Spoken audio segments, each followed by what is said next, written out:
much faster again.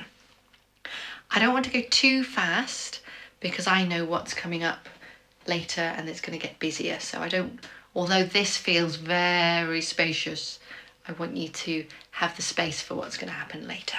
Okay, a little bit faster. And it's not fast piece anyway. So here we go, D triad in both hands.